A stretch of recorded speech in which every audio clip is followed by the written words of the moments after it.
you had, that would be great, and then we'll wrap up and we'll run home to our beds or whatever the plans are after this. So can we start with session 6? What was the topic? And The topic is on exploring colleges. I'm sorry. Part 2. Part 2. Actually, I did this. This was one of my first lessons. And I find that the icebreaker can be the icebreaker and in the handouts can be time consuming. Class was only 40 minutes or 50 minutes. And you start something and you can end up spending 35 minutes on those small little things. So I did try one, that wasn't it, because I already knew how that was gonna work out. So I didn't do that. I did another one where they had to walk around and find someone who knew something about something. And me and my kids, they just sat right down beside the next person and just checked everything about. It's like, that's not what I asked you to do. So I used this sheet, I used the college sheet as a point of, for my kids, we're going to be doing the college applications. We call it Senior Shutdown Day, where all the students, all the seniors will be taking pictures and they will be doing different things and doing their college application. Every student now has one of these. Who has to know their majors, look across the top for the schools, and you will be selecting what you want, and you need to highlight it. And each student has an advisory bin. They place this in the bin until college day, that day. Great. And now they're going to pull this out and apply to their CUNYs. Because my kids will say, oh, one student actually came to me in the afternoon and he said, I got this application and it's a CUNY and I want to do a 2-year CUNY. This is a 4-year. It says Mercy. And she says, but it's a city college. And she wanted me to answer, well, my response, go look it up. I'm not. And I gave them information where to go. And I said, was it on the list? So she had to go and check the list and see that it was not there. So you get to see the names, to see the majors, and you can get to choose. And when we have our shutdown day, I don't have students saying, I don't know, and what am I looking for? So that was useful. That's awesome. Yeah. Yeah.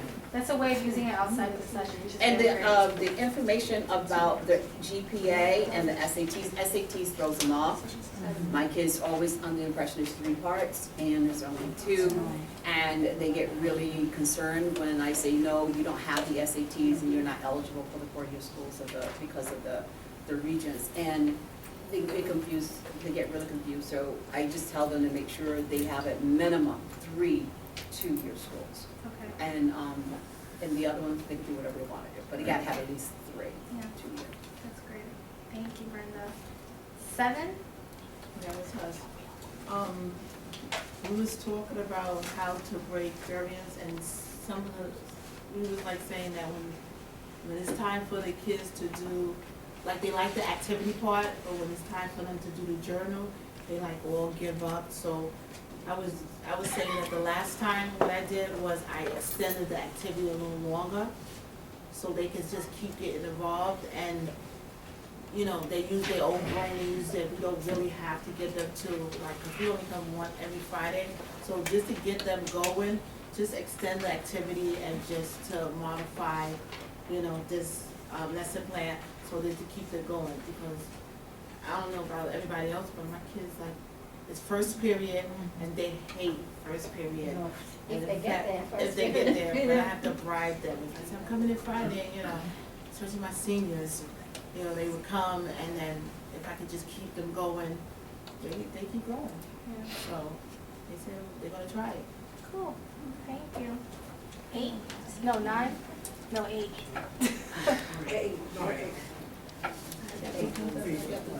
So, our activity was about barriers, and as soon as they start talking about the icebreaker, they say, you know, how the kids act out the best talent. I knew that wasn't going to work because you have about 30 to 35 kids, and they're going to be acting out like, you know, like clowns. So what I told them was like, I'm a very hands-on person, so I like my kids to like explore. So I would first divide them into groups, which at the end we find out that you need to divide them into groups. So it was 3 groups with different barriers that they named in here. And we will definitely tell them what's the difference between situational, institutional, and dispositional barriers. And like I said, I'm a very hands-on person, and I like this thing called the parking lot. So I have sticky pads, put in one wall, another wall. Each group will have their section. At the end, they will have to come up with a barrier that's going on in their community. So I flip the lesson plan a little bit. We'll give them topics that's going on in their community. They will pick one, and from there, they will discuss how they're going to overrule those barriers, how they're going to overcome those barriers. And then from there, in the lesson plan here, it says, well, now they have to like either draw it in some form of way. So that's part of the parking lot. Like now they're drawing how they're going to overcome barriers, present it to the group. Now each group will discuss back whether they agree with it or how can they make it better. So they will have the rebuttal as it is. So the group is still standing, right? So they're not sitting down. And I think as counselors, we need to basically focus on how we can better emphasize the lesson plan without the kids sitting in there for 45 minutes. I know hands-on works in my school. We're a portfolio-based school. We're one of the 17 portfolio-based schools in school. And it does work and it does miracles because then you have kids actually teaching you and how you can better classroom manage the classroom. So that's the way we try to do our lesson planning. I mean, there was also an article that they have to read, and there was like 10 minutes allotted for that. I'm not sure you would be able, like we talked about time, like to be able to do all that. But something that Vincent had mentioned, he was like, when we looked at the types of barriers, like especially like like what does dispositional mean? Like we had to kind of look that up. We don't provide you with that information. Right, Yeah. that's why. Which is fine, but I'm thinking like luckily this is like more towards the end of the semester. So we're assuming, because I haven't seen the full ELA curriculum, that this does somehow tie into what they're already learning. Because they're covering, is it sociology right now? They're covering sociology right now, and then spring will be psychology. So I think like it may seem abstract if you're kind of pulling it out, but I think with And it definitely connecting to does. the ELA. Yeah, it definitely does. That's why we kind of view this curriculum as almost like a supplemental, but the ELA curriculum is really the anchor because they touch upon topics like that. Yeah. Thanks. 10, section 10. We talked about section 10, which focuses on time management. We just talked about some of the things that might work better for our individual groups. Like one of the lessons was about the airplanes and choosing which one can land out of 5 and learning how to prioritize. We thought maybe relating it back to something that they're involved in their life right now. More like if you had these 5 assignments to do, which one would you pick? Just to change it a little bit. And then we felt like we also had to do a homework and study skills lesson. We felt like maybe separating that into 2 so that one can be more on time management, one could be more on study skills and work and that kind of thing. That's great. Thanks, guys. Just kidding, I'm keeping you till 3, no? So I mean, obviously kind of going through some of these things sometimes feels repetitive, like I know what I'm doing, but I just think it's really important to kind of provide a space where you guys can kind of share ideas and best practices, because sometimes you never know, you might hear an idea that you can take back to your school that's really, really powerful. So, thanks for that. I'm handing out the evaluations, so if you can please fill them out, leave your name tag on your desk, because those are like gold to us and we can't remake them every month.